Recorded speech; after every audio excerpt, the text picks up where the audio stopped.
Okay, so this is our first lecture and our first foray into Chem 113, Organic Chemistry 2. In this case, we're covering benzene and aromaticity, or aromatic systems. So let's talk a little bit about what do we mean by aromatic compounds. So aromatic compounds are unsaturated compounds that undergo substitution as opposed to addition. So what does that sentence mean? So if you have your typical alkene and you treat it with bromine, how many bromine atoms end up in our final product? Wouldn't it be one? So if we install one bromine atom in this case, that's known as a substitution reaction. Well, in this case, treating an alkene with bromine typically yields the dibromide product. So in terms of the mechanism, first we end up with attack of the alkene on our electrophilic bromine atom. We make our bromonium intermediate, and then the bromonium intermediate is opened up by an equivalent of bromide. In turn, we are left with this dibrominated product. So this is known as an addition reaction. One moment, let me just check really quickly. And don't be shy to unmute to ask a question, or if you have any comments during the lecture as well. So this reaction is known as an addition reaction, and most alkenes undergo electrophilic addition reactions in the presence of strong electrophiles such as bromine. Comparatively, if we take a typical aromatic system such as a benzene ring and we treat it with iron tribromide and bromine, instead what we observe is only incorporation of a single bromine atom. And as a byproduct, we end up generating an equivalent of H+ in the form of hydrobromic acid. Now, what do we call a reaction where we have replaced one atom with another atom? What do we call that process? What's the name for that type of reaction where one atom is replaced or substituted with another? Substitution. Substitution, exactly. So the main characteristic in terms of reactivity of aromatic systems is they undergo substitution rather than addition. We have an alkene in both cases, but this alkene in an aromatic system reacts in a fundamentally different manner. Does that idea make sense to everyone? Does everyone see this distinction? Now, the question then becomes, why do aromatic systems react this way? So in this chapter, we're going to look at aromatic compounds. We're going to talk about how to name aromatic compounds, and then we're going to try to understand and rationalize their reactivity. So aromatic compounds primarily describe derivatives of benzene, C6H6, or compounds that contain benzene rings, shown in blue here. So the first thing that we're going to do whenever we tackle a new class of compound, we're going to talk first how to name these compounds. So naming aromatic compounds, the first goal is to figure out substitution. So monosubstituted, mono meaning one, monosubstituted benzenes are named by naming the carbon or functional group substituent and then placing benzene at the end of the name. So for example, C6H5Br, what prefix do we use if we have a bromine in our molecule? What prefix do we use if we have a bromine?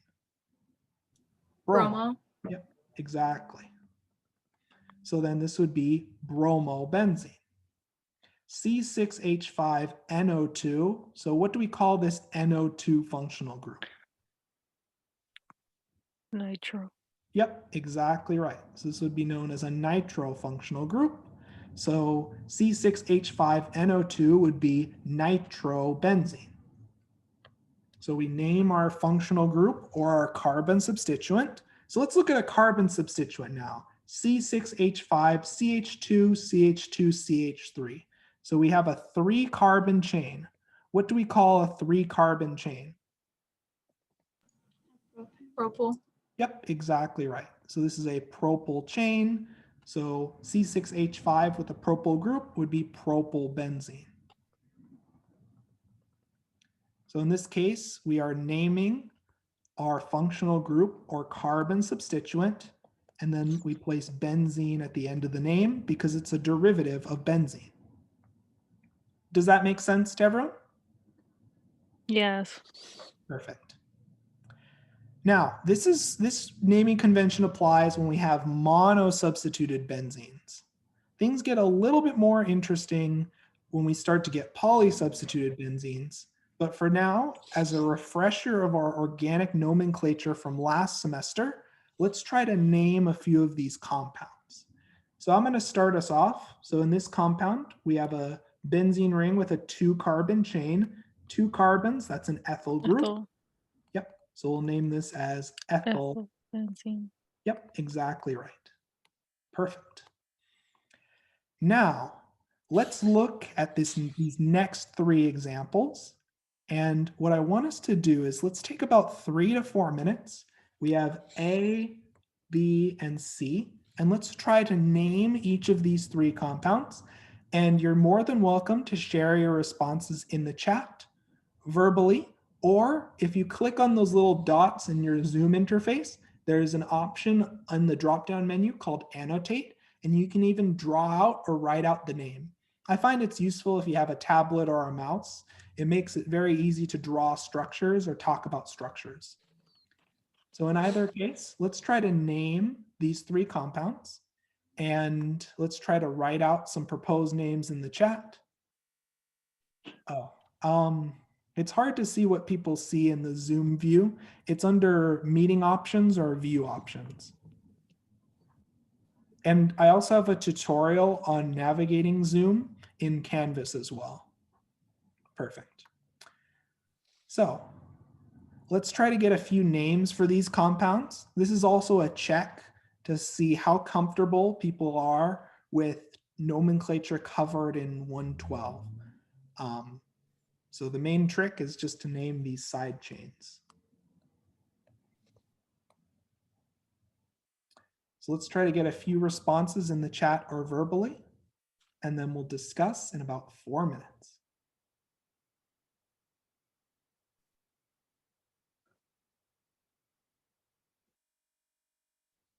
And really, don't be shy. There's no penalty for educated guesses.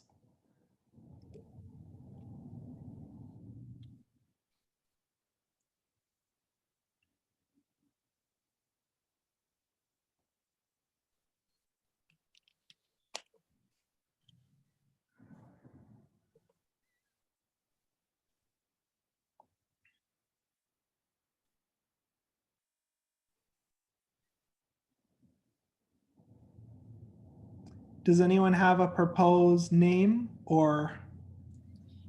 Is it ethene benzene?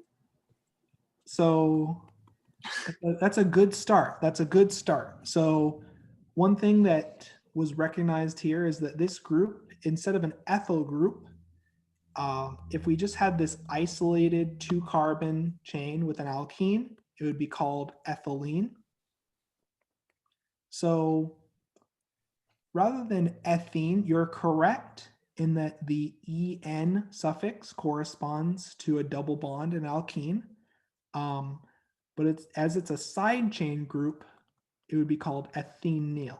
So rather than ethyl, which is just a normal, completely saturated chain, the ethenyl side chain is a 2-carbon chain with a double bond. Does that make sense? So this would be called ethenyl benzene. It can also be called styrene as its informal name. Does that make sense to everyone? What's the difference between ethylene and ethynyl? Ethynyl describes a side chain. So if this is attached to a broader chain and it's a minor chain, then it's described using the ethynyl naming convention. If it's an isolated chain, like a 2-carbon chain on its own, then it would be called ethylene or ethene. Does that make sense? What's the difference between ethene and ethylene? So ethene is the formal IUPAC name. Well, it's sometimes called ethylene as an informal name. Okay. Does that make sense? Professor, one quick question. Yep. Since it's only ethene or ethylene, you don't really need the one ethylene kind of thing, right? You Yes, don't need the one. because the substituent, there's only one substituent, you don't need to designate the locant number since its position is inherent. There is only one substituent on the ring. If there are multiple substituents, you would need to put the locant number of 1. But since there's only one substituent throughout the benzene ring, the one locant number is not required. Does that make sense?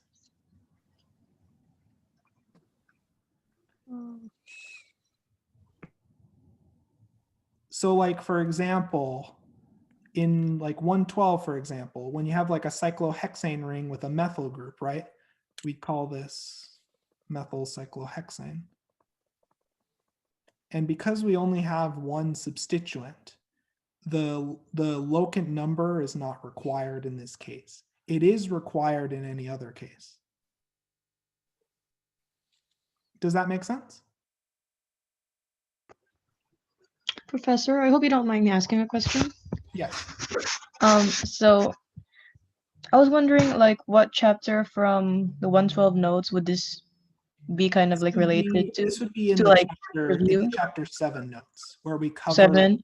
nomenclature of alkenes. Yeah. Okay. So like maybe review that to familiarize more with it. Yes, definitely. Okay. Especially the fact that this alkene, the suffix is the ene suffix, and Yeah. because it's a side chain, it's ethynyl rather than ethene. Does that Okay. make sense? So you said 7, right? Chapter 7. Mhm. Okay. Thank you. Chapter 7 covers the alkene nomenclature. So we have another comment in the chat for C.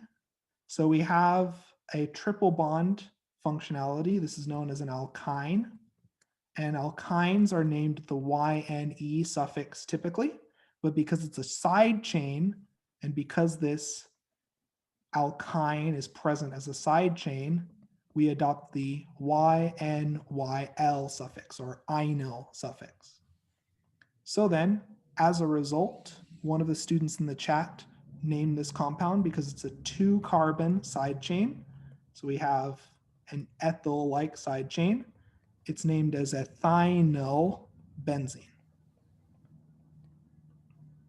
And that proposed name is exactly correct. Similar in logic to our ethynyl benzene name for A. Do these first two examples, A and C, make sense? Do these student proposed responses and our explanation for how these compounds are named make sense? Are there any questions so far on these two names?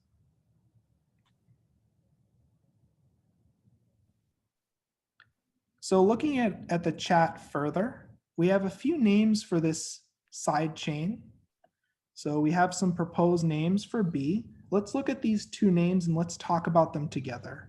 So we have one proposed name as 1-methyl propyl benzene. So in this case, we're using complex side chain nomenclature as we name this methyl is assigned locant number 1. As we assign the locant number 1 to the position where our side chain is attached to the main ring. The other name that we see proposed in the chat is butyl benzene. What does the class think of these names? Does anyone have a preferred name, or are both of these names reasonable? What does the class think? I don't know what butyl means, but I think that 1-methylpropyl benzene is right. So 1-methylpropylbenzene is correct. It's a perfectly valid name. This 1-methylpropyl, or the following substituent, looks something like this. The other name for this substituent in this bonding pattern is butyl. And the reason why I would recommend becoming familiar with the butyl, isopropyl, and these other naming conventions for these complex side chains is they make a huge difference when it comes to naming. That's one way you can memorize it, in terms of it's attached to the secondary position. I cover this nomenclature discussion, especially the discussion of butyl, isopropyl, I believe in the chapter 3 and chapter 4 notes in Chem 112. And those are posted on Canvas as well. So both of these names are perfectly valid. And the reason why I chose these structures is to get a sense of how familiar everyone is with alkene, alkyne, and side chain nomenclature. And this would be a good chance to start to review those nomenclature rules, as we're going to start to combine the nomenclature we learned in 112 with different functional groups covered in 113. So do these examples make sense so far now that we've worked through them together?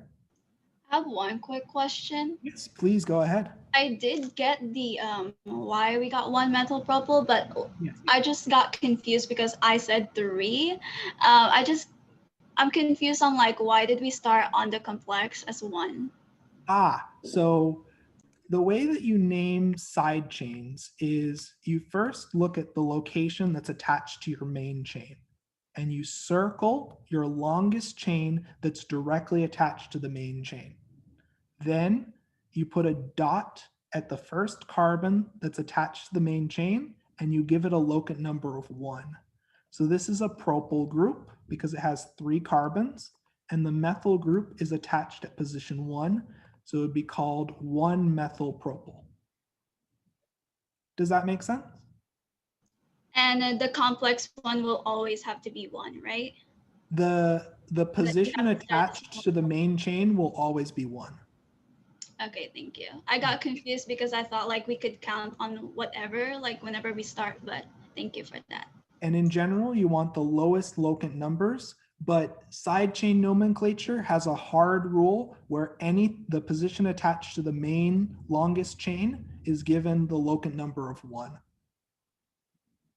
So your nomenclature of like 3-methyl would be correct if this were the longest chain.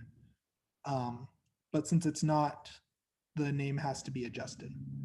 Does that make sense?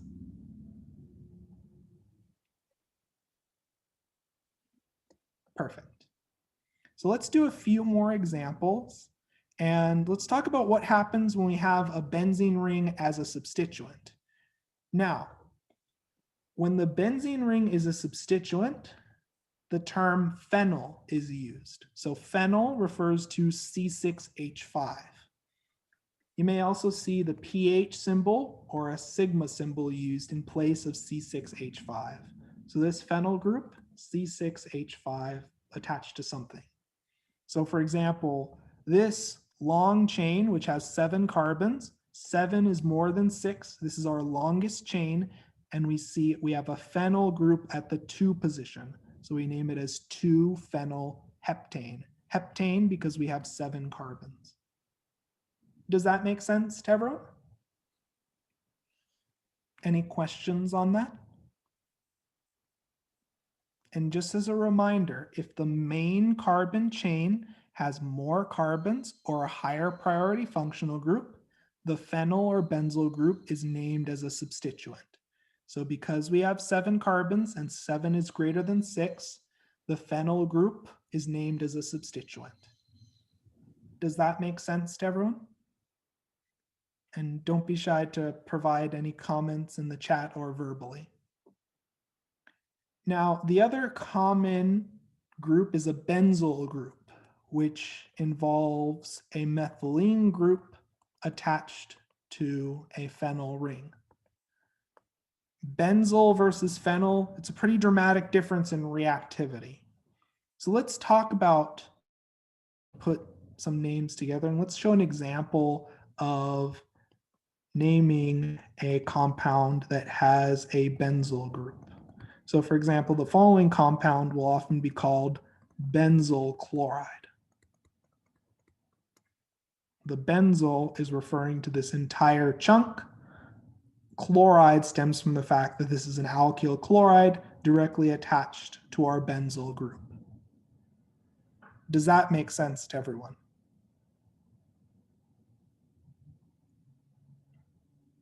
Any questions on this idea? Can you repeat that last bit you said? So we have a benzyl group right here. Okay. We have a phenyl ring with a methylene group. So benzyl refers to this entire 7-carbon fragment. And then because we have an alkyl halide, in this case a chlorine attached, we name this as benzyl chloride. Does that make Okay. sense? Yeah, and I was wondering what to do with the C it was attached to. Like it's attached to a CH2 and then Cl, right? So like something like this. No, like same structure, but like there's a CH2 right there in between the ring and the chloride. Yes. Yeah, so like is Like, there like this? no, but like do we like do we name it any different if it was like that? Yes, yes, because in this Okay. case, rather than a benzyl group or a phenyl group, we name based on our main longest chain or largest ring. In this case, our largest ring is a benzene ring. And since we have a Yeah. chlorine functionality, we name this as chlorobenzene. Just like our first examples when we have a monosubstituted benzene. Oh, okay. All right. Does that Thank make you. sense? Yeah. Sure. Yeah. I have a question, other- Professor. Yes, please go ahead. So for the 2-phenyl heptane one, the reason why we went with phenyl is because the aromatic structure was 6 carbons, and then the phenyl, and then the side chain had more carbons than the 6 carbon. So Yep, the 7 exactly. carbon was prioritized, which is phenyl. Yep, exactly. Okay, thank So you. in general, you name your longest chain with the most carbons as your main chain and everything else as a side chain. So if you have more than 6 carbons in your main chain, the phenyl group will be a side chain in most cases. Does that make sense? And if the aromatic structure is the largest chain, we call it benzyl. So if the aromatic structure is the largest chain, let's look at another example of this. So let's suppose we have something like this. So we have a benzene ring and we have a 4-carbon chain, right? Then we name it like any typical monosubstituted benzene. And what do we call a 4-carbon chain? Butyl. Yep. So we'd name this as butyl benzene. Does that make sense? So the benzyl is just kind of like a special case. Yes, yes. Okay. So benzyl is a special case when you have this CH2 attached to a phenyl group as a side chain. Oh, And so that it extra often- carbon, right? Yes, Like yes. pretty And much. this- Oh, I get it. Yes, and this Thank- extra carbon makes a very big deal in terms of reactivity and structure. Does that make sense? Any questions on this discussion?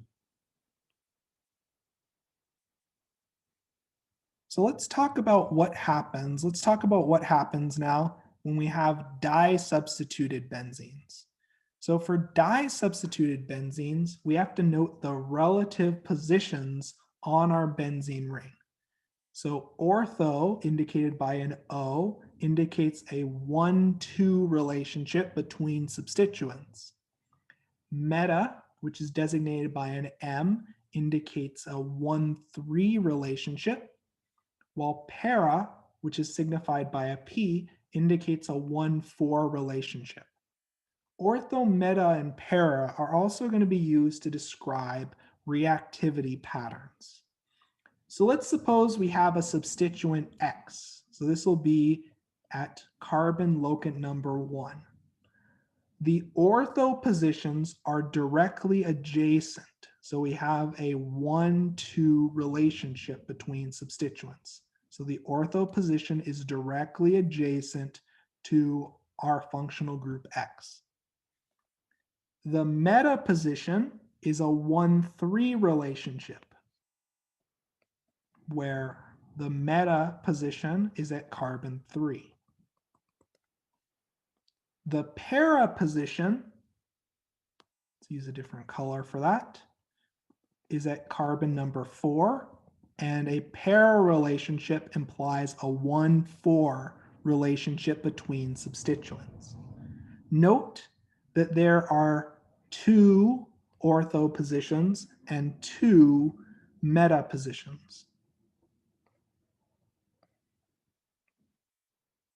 So for example, when toluene reacts with bromine in the presence of a catalyst, we almost exclusively and overwhelmingly see bromination at the 4 position. So if our methyl group is designated to be at carbon number 1, this bromine in turn is at carbon number 4.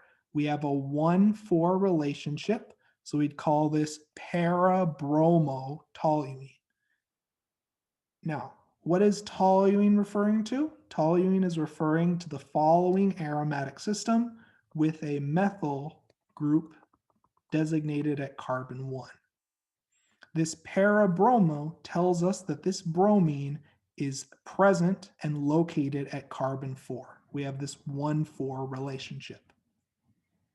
Does that make sense to everyone? Does this idea of ortho, meta, and para make sense? Any questions? Yes. Is that toluene part from the ring structure? Yes. Yes. So toluene is describing this entire ring with the methyl group and the benzene ring together. Oh, okay. Does that make sense? Mm-hmm. We have a question in the chat. The size of the methyl group prevents bromide attack on the ortho and meta positions. We'll talk about this more in chapter 16, but in general, when you have a bulky substituent, and generally for most ortho and para directed reactions, the para position is preferred to minimize steric hindrance and steric strain. But that's a good question to ask. And it often accounts for why we see certain patterns when we look at different reactions.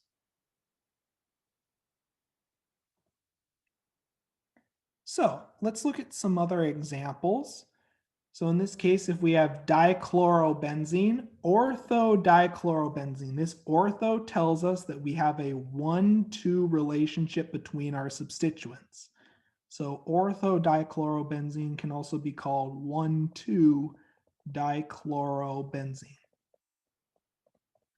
Does everyone see how this ortho prefix is used to designate the relationship between our substituents? Likewise, meta-dimethylbenzene, also known as metaxylene, this meta tells us we have a 1-3 relationship between substituents. So meta-dimethylbenzene could also be called 1,3-dimethylbenzene.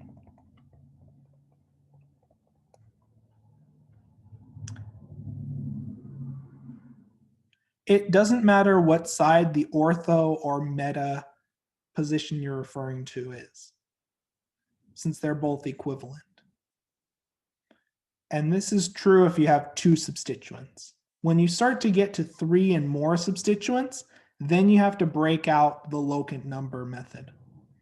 But if you just have 2 substituents, it doesn't matter what side of the ring that substituent is on, because there are multiple ortho and multiple meta positions. Does that make sense? I have a question. Yes, please go ahead. So yeah, so like when we're naming this, the right answer to name this would be the 1,3-dimethylbenzene or the meta. Both are correct. Both are Oh, correct. So meta-dimethylbenzene is probably the most common name that you'd see, but 1,3-dimethylbenzene is also acceptable. okay, thank you. Mhm. Now looking at this next example, which is a good lead-in to when we start to talk about more complicated aromatic systems. In this case, we have a 1,4 relationship between our aldehyde and chloride. So that we call this para-chlorobenzaldehyde because we have a 1,4 relationship between our aldehyde and chloride substituent. For those who are curious, this compound is named by first looking at our parent aromatic ring, which is the following aromatic ring known as benzaldehyde. I'll have a list, and I have a list in the note set of different aromatic ring bases and their names. So this is known as benzaldehyde, and if we put a chlorine at the 4 position, so we can call this technically 4-chlorobenzaldehyde.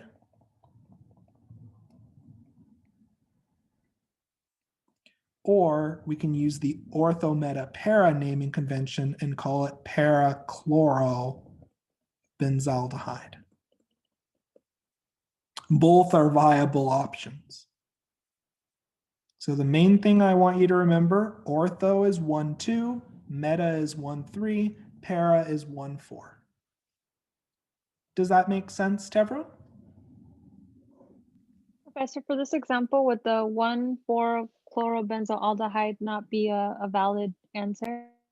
Not in that case, because you don't have to designate the benzaldehyde at the 1 position, because using the base name of benzaldehyde implies that the aldehyde is placed at the 1 position. Does that make sense? Yes, thank you. So when you use the name benzaldehyde, it inherently will always have the aldehyde at the 1 position.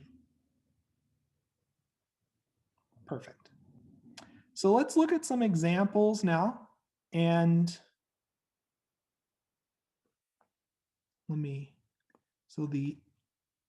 let's talk a little bit about the main ring.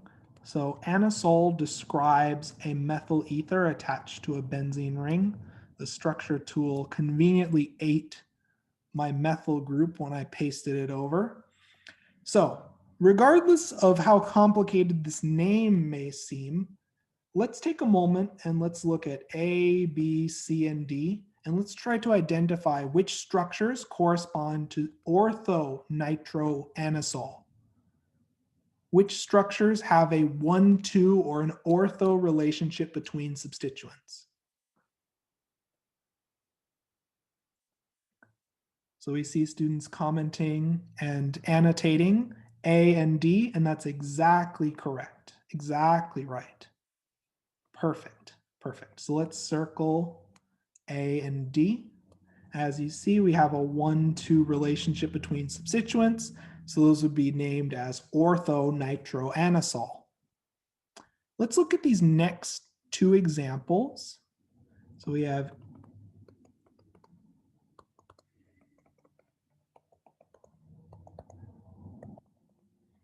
and let's try to identify in each of these 2 examples which structures correspond to meta-chlorobenzoic acid and which structures correspond to para-xylene. So you don't have to worry too much about the complexity of the name, just focus on the relationship between substituents. So we have students typing F and H, so I'll circle those. And then I see some students mentioning K, yep. Any other proposed responses? Any questions on these examples? Yep, this looks completely correct, and everyone's quite fast with it. It's good to see. Any questions on these examples before we move on?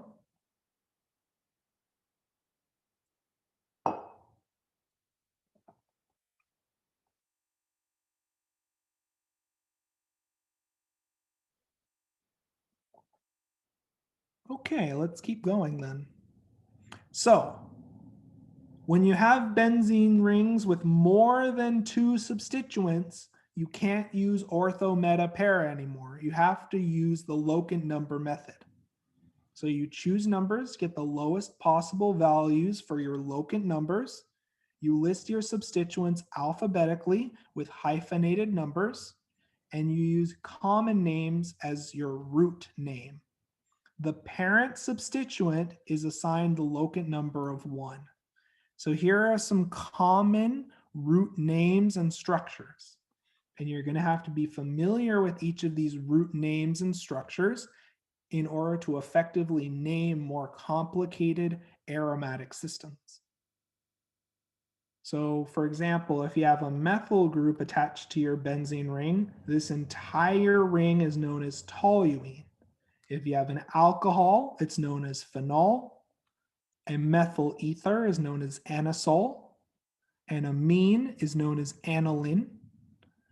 A carboxylic acid is known as benzoic acid. An aldehyde, benzaldehyde. A methyl ketone is known as acetophenone. And an alkene is commonly known as styrene. Any questions on these common names?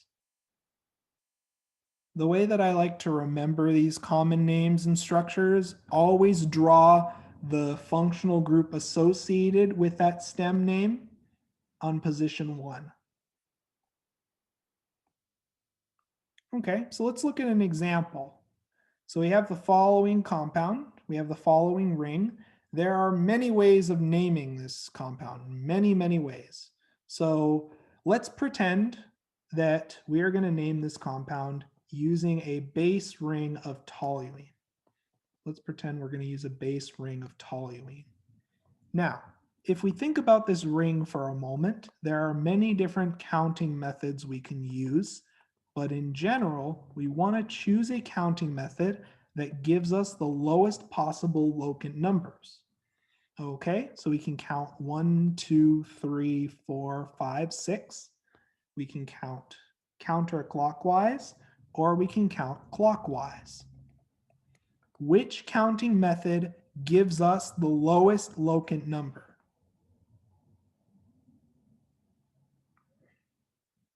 Red or blue?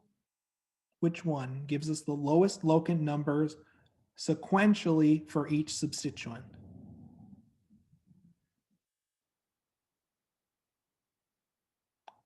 The numbering method in red, exactly. Because we're comparing a substituent at 1, 2, and 4 versus a substituent at 1, 4, and 6. And as we see, 2 is less than 4. So we're going to count counterclockwise. So we name this as 2-methyl. We have a 2-methyl group.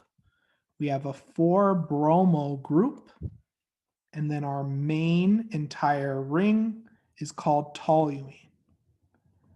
Now, let's refresh our nomenclature a little bit. Which of these substituents do I name first? Which substituent do I name first? Bromo, Bromo. And why would that be? because it's the B over the M. Yep, exactly. It's the first in alphabetical order. Yep.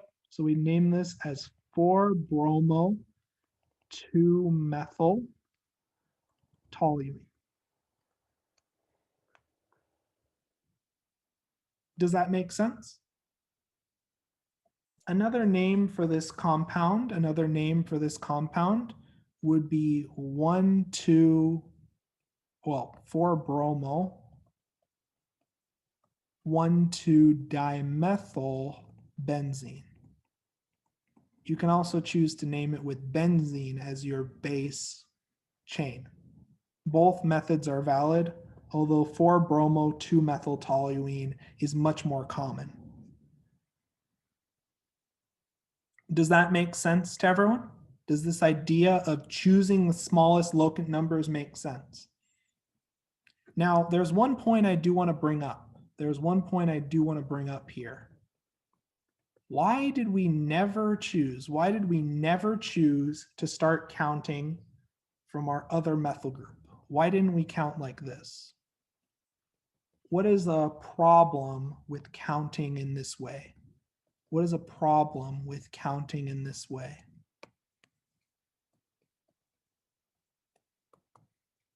Can we? What's the problem with this second counting method that I described, where we count from our second methyl group instead? What's the issue with it? The locant numbers are larger, right? So we end up with locant numbers of 2 and 5, or 1, 3, and 6. And in both cases, these locant numbers are larger than our counting method in red. So it's important when you pick your base chain, even though they're both toluene as a base, even though they're both toluene, it's important that you pick the methyl group or pick the substituent that gives you the smallest locant numbers when counting. Does that idea make sense to everyone?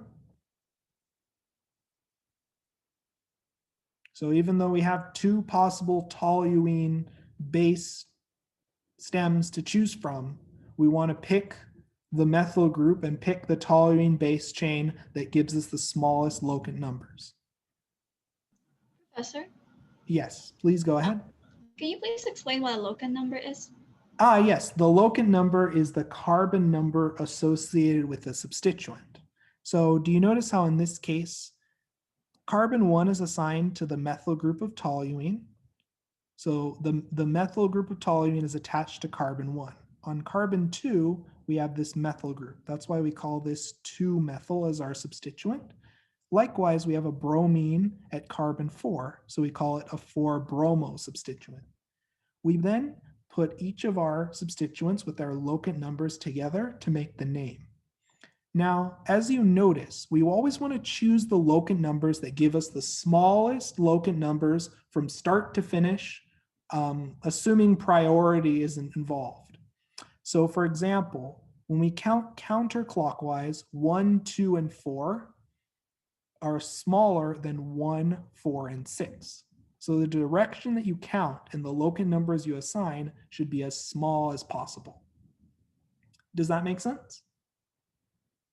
Yes, thank you. Perfect. And then that alphabetical thing you're talking about, Yeah. so is that just like whatever the first letter of the substituent is? Yes, except in terms of prefixes, di, tri, tetra, etc., don't count. So when we see dimethyl, M is what we look at for alphabetical order. And most prefixes don't count. The only ones that do are seq and cyclo.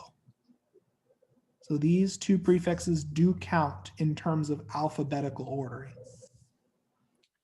Okay. And are there any exceptions to that rule? Like, Yes, these two, seq and okay. cyclo, are the only two prefixes that are considered for alphabetical order. Okay, that's Does cool. does that make sense? Yeah, thank you. Okay, That's perfect. I don't know why my other professor did not tell us that. Oh, Okay. no worries, no worries. We'll see a few more examples of this.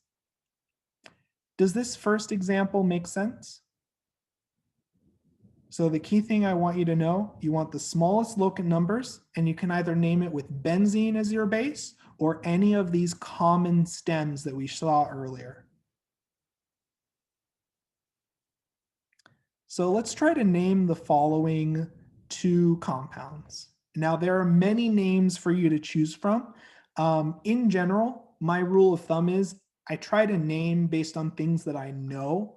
So as we haven't covered alcohol nomenclature yet, you may want to try to find a way to name the alcohol using tools that you already have.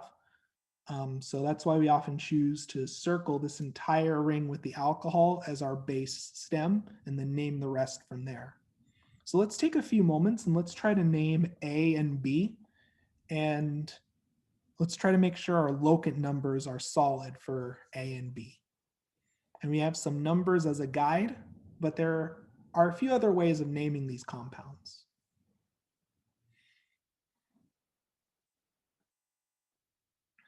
So we have a proposed name of 2,5-dimethylphenol. What does the class think of that name? What does everyone think? So we have something at 2, something at 5, methyl group at 2, methyl group at 5. We have 2 of them, so di. And then phenol describes this ring with an alcohol. Does this look reasonable to everyone? Any questions on this proposed response? In this case, would we be able to use like the ortho? So ortho, meta, para only works when you have 2 exact substituents or when you're describing relationships. When you're trying to name a compound with more than 2 substituents, you have to use the locant number method. Okay, got it. Thank you. We see a response for B of 2,4,6 trinitrotoluene. Yep, otherwise known as TNT. So this group is known as a nitro group. We have a nitro group at positions 2, 4, and 6. We have 3 of them, so we use the prefix of tri. So this would be 2,4,6 trinitrotoluene. Yeah, so those are the most common names. These are the most intuitive names for many of these compounds. And when you're naming aromatic systems, it's best to keep things simple. If there's an intuitive, easy to put together name that follows the rules, that's the one that I would prefer. Any questions on these examples? Any questions on these examples? So let's try to name these next 2. And in this case, you can use ortho, meta, para this time if you want, but I'd ideally like to see the locant number method used just for consistency. There are many, many possible names for these aromatic compounds, but let's try to name A and B, and let's take about 2 to 3 minutes to name these compounds.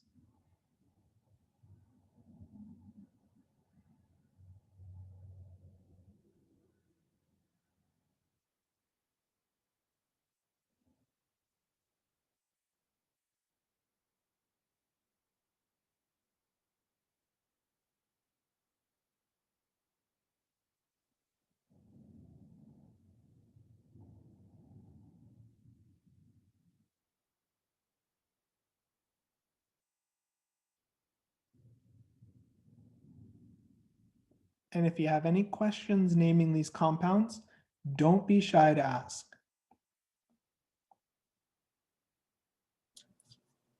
So is the alphabetical thing applicable here, or is that only when we're using Oh, I guess we are using locant. So yes, so the alphabetical method is important when you're using locant numbers. For ortho, Okay. meta, para, since you have 2 substituents, locant numbers aren't required because the presence of those and the location of those 2 substituents is implied by the ortho, meta, para indicator, right? Because if you say meta, for example, that implies 1, 3. Does that make sense? Okay, yeah. So Thank you. we have a few responses for A in the chat. So we have one response using the locant number method of 3-isopropyl benzaldehyde. So benzaldehyde refers to a benzene ring with an aldehyde substituent. And this side chain here is known as an isopropyl group. Okay, that's one method of naming because we notice 1, 2, 3, the isopropyl group is at the 3 position. The other name that I see in the chat, was there another name shared? I believe the other name proposed was meta-isopropyl benzaldehyde.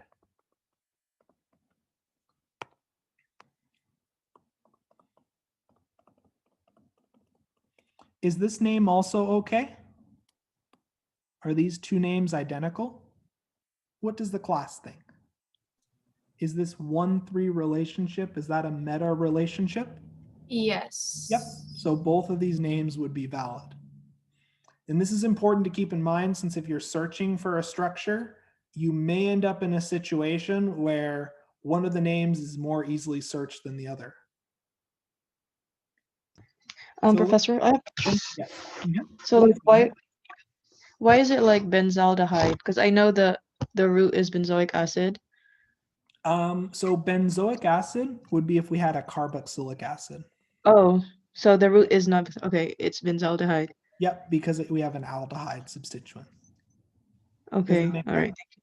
Yeah, yeah, it does. And Thank you. another way to think of it is you have like a benzyl group. So this is like benzyl, except we stuck an aldehyde on it. So it's called Okay. benzaldehyde. Okay, it's the aldehyde. Perfect. So we have some responses for B. One option would be 2-bromotoluene. Yep. Yep. So the methyl group is at locant number 1. The bromine's at locant number 2. Does anyone have another name for 2-bromotoluene? Orthobromotoluene. Yep. Yeah. Okay. And what if I told you you had to name this using benzene as your base chain? How do you name this if it's a derivative of benzene? So we see in the chat, one student has proposed 1-bromo 2-methyl benzene. Okay, this is really instructive actually. And this is something that we need to think about closely. So there are two possible locant number arrangements. We can do 1-bromo 2-methyl or 1-methyl 2-bromobenzene. Now, which of these numbering methods is correct and why? And this is a really important rule in nomenclature. Which one is correct? The method in black or the method in red? Would it be the method in red? So would you be able to offer an explanation for that?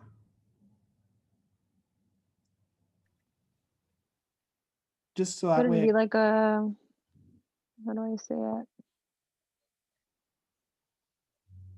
It's like a common base, I guess. So if you named it as toluene, then yes, the methyl group would automatically get priority 1. And it's very close because the methyl and the bromine are equal in terms of group priority. But if we have a tie between priority and we have two identical numbers, two identical possible numbering arrangements, what's the tiebreaker? If we had to pick, what breaks the tie? And we see in the chat, alphabetical? Yes. So then, which substituent is first alphabetically? Bromo or methyl? Bromo. Yep, exactly. So then we name this as 1-bromo 2-methyl. In the case where you have a tie between locant numbers, so we have 1-2 versus 1-2, the tiebreaker is alphabetical order. And this really only comes up when you have an alkyl halide and an alkyl group, which is pretty common. Does that make sense to everyone? It's similar to like an example that you saw in 112. This example commonly pops up. So you'd name it like as 2-chloro 3-methyl butane because chloro is first alphabetically, right? They're actually all equally used and they're all IUPAC correct. And that's the one thing that's interesting and somewhat annoying about aromatic systems is they have many different viable IUPAC compliant names. Though in practice, most people like to use orthometapara if they can get away with it, or they like to name things based on the common stems, just because it's less words and takes less space to write. Would you mind scrolling up a little bit so I can Yes. see? Okay, that's perfect. Thank you. Mhm. Do we have any other questions on these examples?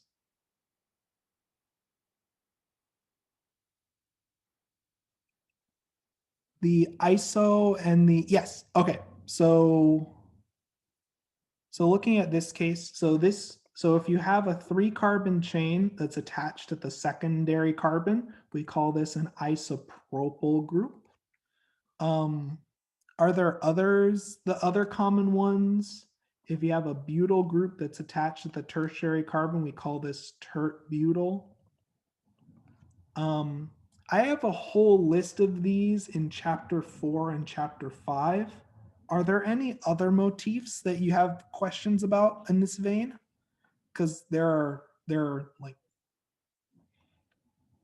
tens of them to talk about, and they pop up in different structures.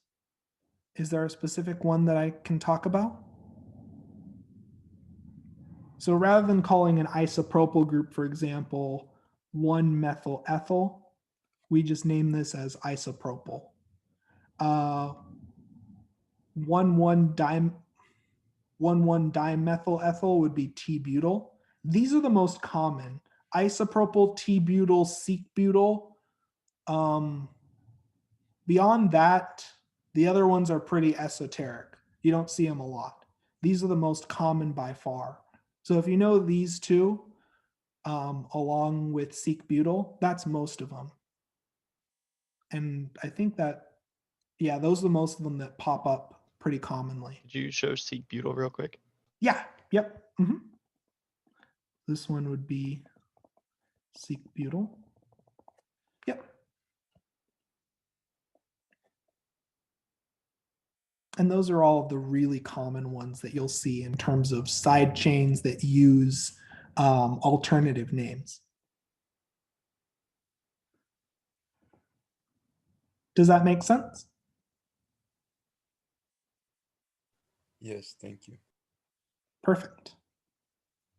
So as it's 7 o'clock, what we're going to do is we're going to take a quick 10-minute break, and then we'll resume for a discussion of laboratory concepts.